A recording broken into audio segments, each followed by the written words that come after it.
গাছ যদি হই বীজের জুড়ে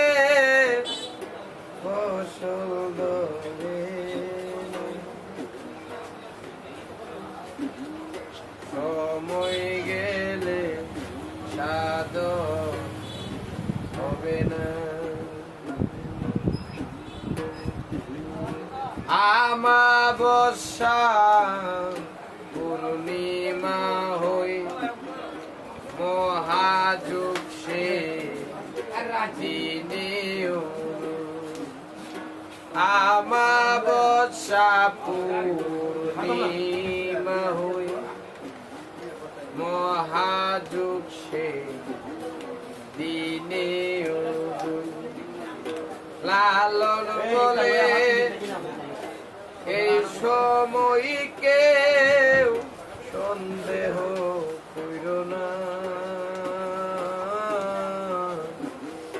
সময় গেলে স্বাদ হবে না দিন থাকিতে দিনের সাধন কেন করলি না সময় গেলে স্বাদ হবে না তেমন সময় গেলে স্বাদ